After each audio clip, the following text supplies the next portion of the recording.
Bonjour à tous les freelances, bienvenue sur le média des micro-entrepreneurs Super Indep. Cette semaine, je vais vous donner le guide étape par étape pour vous lancer en micro-entreprise si vous êtes fonctionnaire. Car il faut savoir que quand vous êtes fonctionnaire, il y a un certain nombre de contraintes un petit peu différentes du reste quand vous voulez lancer votre micro-entreprise. Au niveau du cadre légal, il faut savoir que quand vous êtes fonctionnaire, il y a un certain nombre d'activités en micro-entreprise que vous n'avez pas le droit de gérer. Notamment tout ce qui est participation à des organes de direction de sociétés lucratives, même indirectement. Donc si vous montez une micro-entreprise pour facturer du consulting, pour prendre des participations dans un organe de direction, ça ne va pas être possible. Vous n'avez pas non plus la possibilité de réaliser des expertises dans le cadre de litiges qui impliquent des personnes publiques. Donc ça aussi, ça peut être intéressant si vous faites, je sais pas, par exemple, du consulting dans l'immobilier. Eh bien attention, si c'est des chantiers publics, vous n'allez pas pouvoir intervenir dessus. Et donc de façon générale, évidemment, le but, c'est d'éviter toute activité qui pourrait compromettre l'intégrité, l'indépendance du fonctionnaire dans l'exercice de ses fonctions.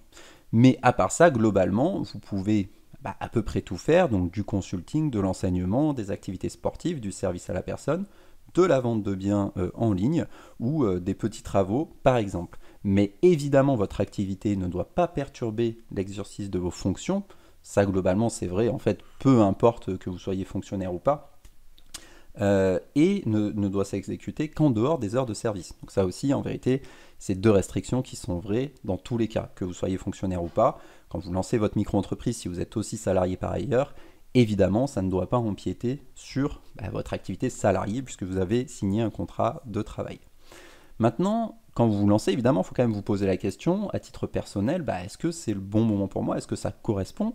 Est-ce qu'au niveau du temps de travail, j'ai effectivement les moyens, en plus d'aller ajouter des heures pour travailler sur ma micro-entreprise? Est-ce que c'est compatible avec mon poste, avec mes responsabilités? Et puis, est-ce que c'est le bon moment d'un point de vue personnel? Voilà, par exemple, en tant que papa, je peux vous dire que si vous venez d'avoir un enfant, c'est probablement pas le bon moment pour vous lancer. Vous avez très certainement d'autres priorités à ce moment-là.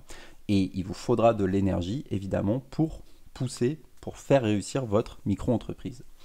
Si pour vous c'est le bon moment, si vous avez trouvé l'activité qui va bien et qui est compatible avec votre activité de fonctionnaire, alors, et ça pour le coup c'est vraiment spécifique à l'activité de fonctionnaire, vous allez devoir rédiger une demande officielle à votre hiérarchie, dans lequel vous allez devoir préciser notamment la nature et la durée de l'activité que vous souhaitez et comment est-ce que vous pensez vous rémunérer par rapport à cette activité et la branche visée. Le but étant pour eux de vérifier justement qu'il n'y a pas de contre-indication, que vous n'allez pas travailler dans un secteur ou pour un secteur qui pourrait mettre en péril votre intégrité. Et vous allez pouvoir établir un plan d'activité donc pour montrer comment vous allez faire marcher votre business. Et ça, pour le coup, c'est vraiment la partie spécifique quand on est fonctionnaire. On est obligé de rédiger cette demande et d'avoir l'acceptation officielle de l'employeur, donc de l'État en l'occurrence. Alors que quand on n'est pas fonctionnaire, on n'est pas obligé de passer par cette étape. On doit informer son employeur, mais en fait, l'employeur ne peut pas vraiment refuser normalement. Et puis une fois que vous avez fait tout ça, il ne vous reste plus qu'à créer votre micro-entreprise. Alors il faut savoir que créer sa micro-entreprise, c'est gratuit et ça peut être fait directement sur le guichet unique de l'INPI. Toutefois, si vous voulez vous éviter des prises de tête, je ne peux que vous recommander de passer par le site de Super Indep de création automatique en ligne. En moins de 10 minutes, vous aurez votre SIRET, vous aurez votre logiciel de facturation et vous aurez une formation par email qui va vous permettre de connaître, de maîtriser tous les aspects, tout le jargon de la micro-entreprise. Voilà ce que je voulais vous dire cette semaine. Comme d'habitude, si la vidéo vous a plu, j'espère que vous nous laisserez un petit pouce, ça nous aide beaucoup. Et moi, je vous dis à la semaine prochaine.